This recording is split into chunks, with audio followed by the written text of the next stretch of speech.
నమస్తే. డాక్టర్ వెంకట చాగంటి గురువు గారికి నా పేరు ఎన్ ఉమామహేశ్వరరావు పట్నాయక్. నేను రిటైర్డ్ గవర్నమెంట్ ఆయుర్వేదిక్ డాక్టర్ని. నాకు కలిగినటువంటి కొన్ని సందేహములను మీతో ఈ ప్రశ్నల రూపంలో పంపించడం జరుగుతున్నది. దయవుంచి నా సందేహములను నివారించగలరని తీర్చగలటకు ప్రార్థిస్తున్నాను. మొదటిగా, నిత్యము సంకల్పం చేసేటప్పుడు సంకల్పంలో చెప్పబడినటువంటి ప్రభవాది నామ షష్ఠి సంవత్సరముల వాడుక ఎప్పటి నుండి తీసుకొనబడుతున్నది, వాడుకలో రాబడుతున్నది అన్నటువంటిది నా సందేహము. కారణం ఏమనగా, వాల్మీకి మహర్షి రాసినటువంటి రామాయణంలో కానీ, వ్యాస మహర్షి రాసినటువంటి భారతంలో కానీ, లేదా భాగవతం నందు ఇతర కథల నందు కానీ ఎక్కడా కూడా ఆయా కాలములు చెప్పబడినప్పుడు కల్పములు చెప్పబడుతున్నాయి, యుగములు చెప్పబడుతున్నాయి, కానీ ఈ సంవత్సరముల పేర్లు ఎక్కడా కూడా నాకైతే కనిపించలేదు, వినిపించలేదు కూడా. కావున నా సందేహం ఏమనగా, ఈ షష్ఠి సంవత్సరముల 60 సంవత్సరములు పేర్లు ఎప్పటి నుండి వాడుకలోకి వచ్చుతున్నవి? నా అనుమానం ఏమనగా, మహాభారత యుద్ధం జరిగిన తరువాత కలియుగం ప్రాంతములో ఈ సంవత్సరముల పేర్లు వాడుకలో రాబడినవి అన్నటువంటిది నా అనుమానం. ఈ సందేహమును మీరు తీర్చగలందులకు నమస్కరిస్తున్నాను, మిమ్మల్ని ప్రార్థిస్తున్నాను. ఓం నమస్తే. నేను doctor Venkata Chaganti, president, university of applied Vedic sciences. Doctor Patnaik గారు, ఈయన retired medical officer, ayurvedic medicine. వీరు కొన్ని ప్రశ్నలు అడిగారు. మొట్టమొదటి ప్రశ్న ఏంటంటే, ప్రభవ, విభవ ఇటువంటి 60 నామాలు ఉన్నాయి సంవత్సరాలకి. ఈ సంవత్సరాల పేర్లు ఎప్పటి నుంచి వాడుకలోకి వచ్చినాయి ఆయన ప్రశ్న అది. అంటే వారు అనేది ఏంటంటే, రామాయణం కానీ మహాభారతం కానీ ఏదైనా తిరిగేస్తే అందులో ఎక్కడా వాళ్ళు ఇలా ఈ సంవత్సరం ఇది అని ఏం రాయలేదు. జనరల్గా ఏమవుతుందంటే, మన పూర్వం కవులు కానీ, కావ్యాలు రాసిన వాళ్ళు కానీ, ఋషులు కానీ, మునులు కానీ ఏదైనా గ్రంథస్థం చేస్తే, గ్రంథాన్ని కనుక రాస్తే, ఆ గ్రంథంలో మొట్టమొదట నేను ఫలానా భాద్రపద శుక్లపక్షం పాడ్యమి తిథి నాడు ఈ సంవత్సరంలో ఈ పని నేను రాయటం మొదలుపెట్టాను అని రాస్తాను. ఫస్ట్ అది ఉంటుంది, ఆ తర్వాతనే ఏదైనా విషయం. అయితే రామాయణంలో వాల్మీకి గారు రాయలేదు, మహాభారతం వ్యాసులు కూడా రాయలేదు కదా. ఇది వారి ప్రశ్న. అసలు ఈ సంవత్సరాల పేర్లు ఉన్నాయా లేదా? వేదంలో ఉన్నాయండి, వేదంలో ఈ సంవత్సరాలు ఉన్నాయండి. అయితే ఇది సంవత్సరాలుగా ఉండదు. వేదంలో ఒక మంత్రం, ప్రతి మంత్రంలోనూ ఏదో ఒక పదం ఉంటుంది. ఆ పదము ఈ సంవత్సరాలకు సూటబుల్గా చూసుకొని మన వాళ్ళు పెట్టుకున్నారు. అయితే ఇది ఎప్పటి నుంచో వాడుకలో ఉంది, ఇప్పుడు కాదండి, ఎప్పటి నుంచో వాడుకలో ఉంది. కాకపోతే ఒక డిఫికల్టీ వచ్చింది. అదేంటంటే, ఇప్పుడు ఈ సంవత్సరము ఇది సెప్టెంబర్ 9వ తారీఖు 2025, ఇట్లా ఈ 2025 నంబర్ ఉంది చూసారా, సంవత్సరాల నంబర్లు వస్తున్నాయి. సో అలానే మనకి విక్రమ్ సంవత్ అని ఒక కాలమానం ఉండేది. సో ఆ విక్రమ్ సంవత్సరం తర్వాత గౌతమీపుత్ర శాతకర్ణి, ఆ శాతకర్ణ ఇది కూడా సంవత్సరం కూడా ఉంది. ఇలా ఒక్కొక్క మహారాజు ఎవరైతే గొప్ప వాళ్ళు పుట్టారో వాళ్ళ పేర్లున్న సంవత్సరాలు మనం లెక్క పెట్టుకున్నవాళ్ళు. సో విక్రమ సంవత్స్ 1937 అనుకోండి, అది ఈ కామన్ ఎరా కంటే ముందర కావచ్చు, వెనక్కి కావచ్చు, కొన్ని సంవత్సరాలు ఇటు కావచ్చు. మన భారతదేశంలో ఆనాడు పండితులు వాడిన భాషలో ఈ యొక్క సంవత్సరాల పేర్లు ఉండినాయి. తప్పకుండా ఉండినాయి. కాకపోతే ఇట్లా చెప్పాలంటే ఇప్పుడు 2025 ఇది విశ్వావసునామ సంవత్సరం అని చెప్పాను అనుకోండి, సరిపోయింది. కానీ మళ్ళీ విశ్వావసునామ సంవత్సరం మళ్ళీ వస్తుంది. అప్పుడు ఏ విశ్వావసునామ సంవత్సరంలో వీరు రాశారు అనడానికి మళ్ళీ ప్రాబ్లం అవుతుంది. దానికి మనం ఏం చెప్తామంటే కలియుగము ఫలానా 5127 సంవత్సరం అని రాసామనుకోండి, ఏ కలియుగం అని వస్తుంది అనమాట. ఏ కలియుగం అని వచ్చినప్పుడు మనం ఫలానా మన్వంతరంలో అని ఫలానా చతుర్యుగంలో అని చెప్తాం. ఇప్పుడు ఇది 28వ చతుర్యుగం నడుస్తుంది. సో 28వ చతుర్యుగంలో కలియుగంలో 5127 సంవత్సరంలో అన్నప్పుడు ఇంకా మనకి ఈ ప్రభావ పెట్టి లాభం ఏముంటుంది? ఇంకా అక్కడితో ఇదైపోయింది కదా. కానీ రాసుకునేవాడు అప్పటికీ రాసుకున్నారు. ఇది విశ్వవసునామ సంవత్సరం కూడా రాసుకున్న వాళ్ళు ఉన్నారు. ఎస్, ఎప్పటి నుంచో భూమి పుట్టిన దగ్గర నుంచి ఉంది. ఎందుకంటే ఈ సంవత్సరాల పేర్లు మనకి వేదం నుంచి తీసినవే. అయితే వేదంలో ఈ సంవత్సరం పేరు అని ఇవ్వలేదు అక్కడ. కానీ మన వాళ్ళు ఆ పేర్లు అందులోంచి తీసి సెలెక్ట్ చేసి పెట్టుకున్నారు అంతే. అందులో తెలుగు రాష్ట్రంలో ఏమవుతుందంటే తెలుగు ప్రజల్లో బ్రహ్మాండమైన వేదిక నాలెడ్జ్ ఉండింది. సో వాళ్ళు దాన్ని ఉపయోగించుకున్నారు. మన పండితులు ద్విభాషా కోవిదులు, అటు సంస్కృతంలోనూ ఇటు తెలుగులోనూ పండితులు. సో వాళ్ళు దానికి రాసి పెట్టుకున్నారు. మనం తెలుగులో మనకేంటంటే ఉగాది అనేది చాలా ఇంపార్టెంట్ ఫెస్టివల్.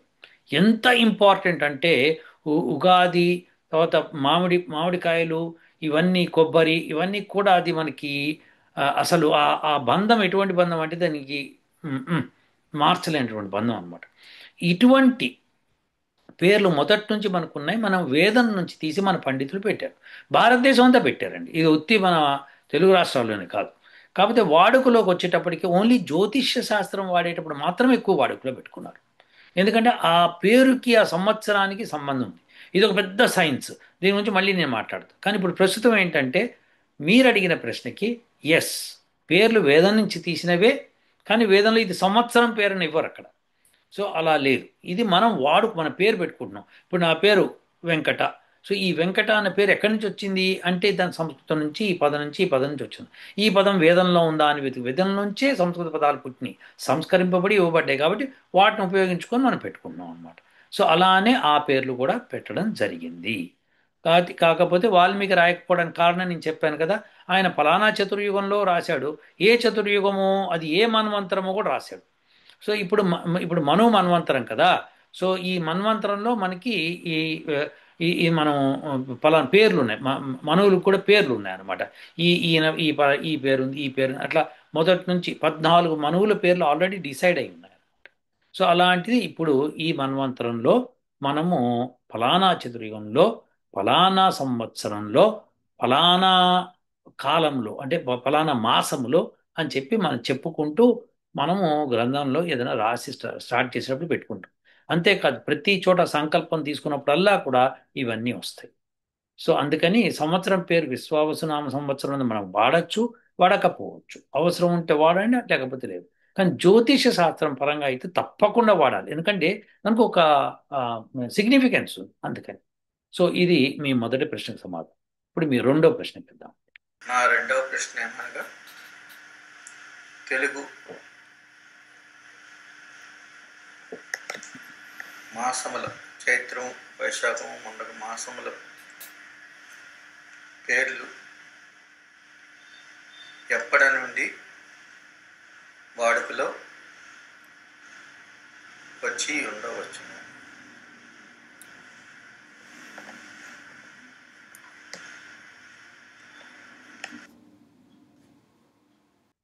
వీరి రెండవ ప్రశ్న ఏంటంటే ఈ మాసముల పేర్లు ఏవైతే ఉన్నో చైత్రము, వైశాఖము, ఈ మాసముల పేరు వేదంలో ఉన్నాయా?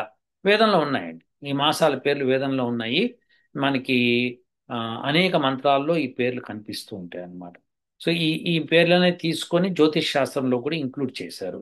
అలానే మన వాళ్ళు గ్రంథాలు రాసినప్పుడు కూడా ఫలానా మాసంలో శుక్లపక్షము కృష్ణపక్షము ఏదో ఒకటి రాసి ఫలానా తిథి అని రాస్తారు.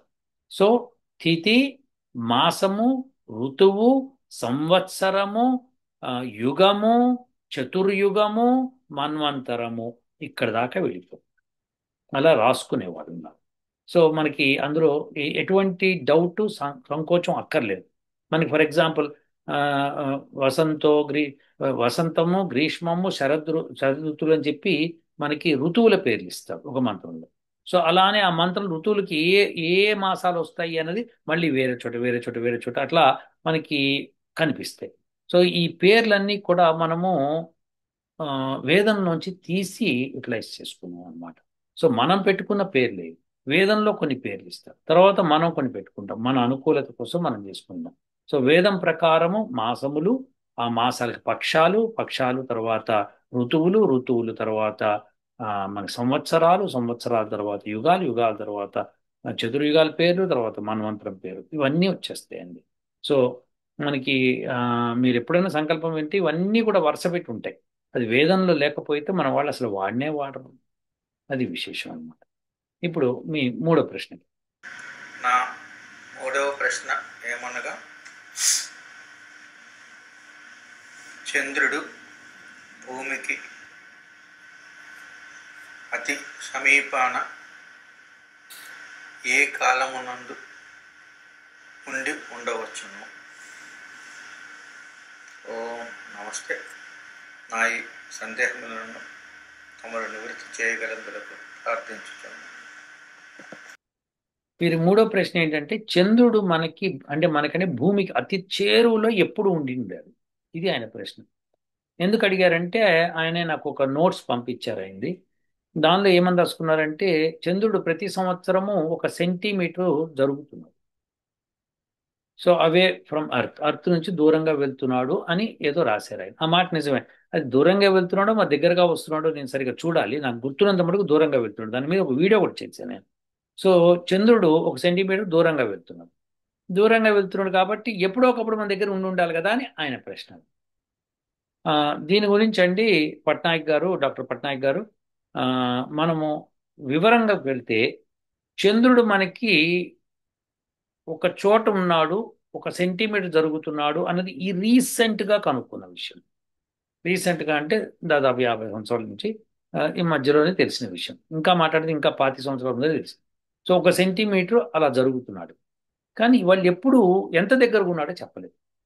కానీ ఒకటి మోడర్న్ సైన్స్ ఇప్పుడు చెప్తున్నది ఏంటంటే, భూమి పుట్టి 4.5 బిలియన్ ఇయర్స్ అయింది, చంద్రుడు పుట్టి 4.4 బిలియన్ ఇయర్స్ అయింది, ఇంకా తక్కువ ఒక అట్లా అని చెప్పుకొచ్చారు అనమాట. అది వాళ్ళ ఉద్దేశంలో వాళ్ళకున్న ఎజంప్షన్స్ను, ఎస్టిమేషన్స్ బట్టి వాళ్ళు చెప్పారు. వాళ్ళ దగ్గర కూడా ప్రూఫ్ ఏం లేదు, ఎవిడెన్స్ ఏమి ఉండదు. వాళ్ళకు ఉన్నదంతా థియరిటికల్ ఎవిడెన్స్, దాన్ని బేస్డ్ చేసుకొని చెప్పారు. ఉం. బాగుందండి. ఇప్పుడు అలా ఉన్నప్పుడు భూమి ఎంత దగ్గరగా వచ్చి ఉండి ఉంటుంది మనకి అంటే, 1 సెంటీమీటర్ జరుగుతుంది కదా, ఎప్పుడో ఒకప్పుడు ఉండి ఉంటుంది కదా అని. ఇప్పుడు వాళ్ళ లెక్క ప్రకారం 4.5 బిలియన్ ఇయర్స్, 4.4 బిలియన్ ఇయర్స్ లెక్కేసాం అనుకోండి. భూమి అసలు ఆ, భూమికి చంద్రుడు ఎటో అటువైపు, అంటే ఇక్కడ ఇక్కడ భూమి ఉంది అనుకోండి, ఇప్పుడు చంద్రుడు ఇక్కడ ఉన్నాడు అనుకోండి. ఒకప్పుడు ఇట్లా వెనకాల ఎక్కడో ఉండి ఉండాలి. ఎక్కడంటే అసలు అనంత దూరాలు, ఎందుకంటే 4.5 బిలియన్ ఇయర్స్ అంటే 4.5 × 10⁻⁹ ఇన్ని సంవత్సరాలు. అవునా? దీనిలో ఇప్పుడు ఒక సంవత్సరానికి 1 సెంటీమీటర్ అంటే 1/100. సో 1/100 పెట్టి 4.5 మల్టిప్లై చేస్తే 4.5 × 10⁻⁷ అన్ని కోట్ల సంవత్సరాలు, 4.5 కోట్ల సంవత్సరాల క్రితము అని వస్తుంది అనమాట. అప్పుడు అక్కడెక్కడో ఉన్నాడు ఆయన. అంత దూరంలో ఉన్నాడని కూడా చెప్పొచ్చు అనమాట. 4.5 × 10⁻⁷ కోట్ల మీటర్ల దూరంలో ఉన్నాడు. సో అది కిలోమీటర్ లెక్కేసాం అనుకోండి, 1000 పెట్టి డివైడ్ చేస్తే 4.5 × 10⁴ కిలోమీటర్స్. అంటే ఇప్పుడు భూమి నుంచి చంద్రుడు ఎంత దూరం ఉన్నాడు? 384,000 కిలోమీటర్స్. అంటే 38.4 థౌజండ్ కిలోమీటర్స్. 38.4 × 10⁻³ ఇప్పుడు అదే మనం అక్కడికి వచ్చే 4.5 అంటే 45 టైమ్స్ 10⁻³ ఇప్పుడు 3.84 ఉన్నాడు, అప్పుడు 45. సో 45 చాలా దూరం కదా. మరి అక్కడి నుంచి ఇక్కడికి వచ్చి ఉండొచ్చు కదా అని అంటే కాదు కదా. ఇప్పుడు చంద్రుడు అవే వెళ్తున్నాడు కదా. సో ఒకప్పుడు దగ్గరగా ఉండాలి. సో ఈ లెక్కలు చూసామనుకోండి, చంద్రుడు అక్కడెక్కడో భూమికి వెనక భాగంలో ఎక్కడో ఉండేవాడు అని చెప్పాల్సి వస్తుంది. అంటే ఇప్పుడు చంద్రుడు ఉన్న డిస్టెన్స్ కి దాదాపు 15 రెట్లు డిస్టెన్స్ లో ఉండేవాడు చంద్రుడు అని చెప్పాల్సి వస్తుంది. అలా అలా అలా అలా అలా మెల్లమెల్లగా దగ్గరకు వచ్చాడు అనడానికి మన దగ్గర ఏం ప్రూఫ్ లేదు. ఎందుకంటే మధ్యలో ఎన్నో గ్రహాలు అవి ఇవి ఉన్నాయి. వాటికి వీటికి ఢీ కొట్టుకుంటూ ఆ సూర్యుడి నుంచి పాస్ అయ్యి మళ్ళీ ఇక్కడ దాకా వచ్చి ఓకే భూమి నేను దగ్గరకు వచ్చాను అనడానికి ఛాన్స్ లేదు. ఉమ్. కాబట్టి ఒక సెంటీమీటర్ వెళ్తున్నాడు అన్నది ఇప్పుడు ఇప్పుడు జరుగుతున్న తతంగం అనమాట. రీసెంట్ టైమ్స్ లో వాళ్ళు కనుక్కున్నది అది. కాబట్టి అంతకుముందు వెళ్ళకపోయి ఉండొచ్చు. కానీ ఎంత దగ్గరగా ఉన్నాడు అన్నది వాళ్ళే చెప్పాలి, వాళ్ళ ఎస్టిమేషన్ ప్రకారం. సో మనకి తెలిసైతే ఇలా కాదు. దీని గురించి మనము ఇంకొక వీడియోలో మాట్లాడదాం, ఎందుకంటే అది చాలా పెద్ద వీడియో అవుతుంది. దాన్ని నేను మ్యాథమెటికల్ క్యాలిక్యులేషన్స్ ప్లస్ డయాగ్రామ్స్ వేసి చూపించాలి. సో చంద్రుడు అన్న వాడిని, ఎస్, మన లెక్క ప్రకారము, మన పురాణాల లెక్క ప్రకారము చంద్రుడు భూమి తర్వాత పుట్టాడు. భూమి తర్వాత పుట్టాడు. ఇప్పుడు మోడర్న్ సైన్స్ కూడా తెలియదు, కానీ సంవత్సరాల్లో డిఫరెన్స్ ఉంది, అది మటుకు ష్యూర్. సో ఈ చంద్రుడు కాంతి భూమి కంటే ఎన్ని రెట్లు అన్నది కూడా అందులో ఉంది. సో అది చూస్తే ఇప్పుడు మోడర్న్ సైన్స్ కూడా అంతే చెప్తాం లెక్క. సో అది ఆశ్చర్యజనకమైన విషయం అన్నమాట. సో మీరు కావాలంటే వరాహ పురాణం, వరాహ పురాణమే అనుకుంటుంది, ఎస్, వరాహ పురాణంలో మీరు చూడొచ్చు, అది ఉంటుంది. సో ఈ విషయాన్ని నేను ఒక 2-3 వీడియోలు కూడా చేశాను. ఇది ఒక పాత 7-8 సంవత్సరాల క్రితం కూడా చేశాను నేను. మీరు ఒకసారి గోత్రు అయితే అందులో కూడా ఉంటుంది. సో అది విశేషం అన్నమాట. సో చంద్రుడు అన్న వాడి గురించి మన మన వాళ్ళు చాలా చాలా చాలా రాశారు. ఎస్, దానిలో ఒక ఇంపార్టెంట్ పాయింట్ మన గ్రహణం రోజున కూడా చెప్పాను. సూర్యుడి నుంచి వచ్చిన కాంతి చంద్రుడి మీద పడి రిఫ్లెక్ట్ అవుతుంది. రిఫ్లెక్ట్ అయినప్పుడు కొన్ని కిరణాలను అది లాగేసుకుంటుంది, కొన్ని కిరణాలను మాత్రమే రిఫ్లెక్ట్ చేస్తుంది. ఆ కిరణాలు మన శరీరానికి పుష్టికారకము. సో అది చాలా, మనకే కాదు, ఔషధాలకి, మనం పండించే పంటలకి, ఆ, పళ్ళకి, అన్నిటికీ కూడా, అంటే పండ్లు, ఫ్రూట్స్కి, అన్నిటికి కూడా అది చాలా పుష్టికారకమైంది. సో దాన్ని మీరు గమనిస్తే కనుక, ఆ కిరణాలు ఏంటో తెలుసుకుంటే కనుక పంటలు విపరీతంగా పండించవచ్చు. ఎస్, ఇది ఒక టెక్నిక్ అనమాట. సో ఆ కిరణాలు తెలుసుకోవడం పెద్ద కష్టమేం కాదు. సో నేను ఒకసారి మా యూనివర్సిటీ ప్రొఫెసర్కి అడిగాను, నేను రాశాను నేను ఈమెయిల్, అక్కడి నుంచి అవుతున్న రిఫ్లెక్ట్ అవుతున్న కిరణాల గురించి ఎక్కడన్నా రీసెర్చ్ చేశారా అంటే చేయలేదు అని చెప్పాడు. ఏదన్నా ఇక్కడ దొరకచ్చు ఇక్కడ దొరకచ్చు అని ఏవో పెట్టాడు, కానీ ఎక్కువగా కనిపించలేదు. సో దెర్ ఫోర్ చంద్రుడి నుంచి వచ్చే కిరణాలని మనము స్పెక్ట్రమ్ అనాలిసిస్ చేసి ఆ తర్వాత ఆ కిరణాలు ఏంటో తెలుసుకొని, ఆ కిరణాల ఫ్రీక్వెన్సీ తెలుసుకొని అది ఆర్టిఫిషియల్గా మనం ప్రొడ్యూస్ చేయగలిగితే పంటలు విపరీతంగా పండుతాయి. ఎస్, బ్రహ్మాండంగా పండుతాయి. అది కూడా కల్తీ లేకుండా పండుతాయి, అది కూడా మాన్యూర్ లేకుండా పండుతాయి, అది కూడా పురుగులు గిరుగులు రాకుండా పండుతాయి. సో అది అంత అద్భుతమైన పంట వస్తుంది మన చేతికి. అది తింటే మనిషి పుష్టిగా తయారవుతాడు, ఎనర్జెటిక్గా తయారవుతాడు, రోగాలు లేకుండా కూడా తయారవుతాడు. సో ఇది మనం రీసెర్చ్ చేయవలసిన కార్యక్రమం. నేను ఆల్రెడీ మీకు కొంత రహస్యం చెప్పాను, మీరు ట్రై చేయండి. Vedas, university of applied Vedic sciences కూడా ట్రై చేస్తుంది. సో మనకి దీని మీద ఎవరైనా ఫండింగ్ చేయగలిగితే బ్రహ్మాండంగా ఉంటుంది. రీసెర్చ్ చేసి మనం వాళ్ళకి అందించవచ్చు. ఇదండి విశేషం. డాక్టర్ పట్నాయక్ గారు మంచి ప్రశ్నలతో ముందుకు వచ్చారు. వీటికి సమాధానం మీకు అందింది అనుకుంటాను. ఒకవేళ ఏదైనా ల్యాబ్స్ ఉంటే మళ్ళీ నాకు రాయండి, నేను ట్రై చేస్తాను. ఉంటానండి. ఓ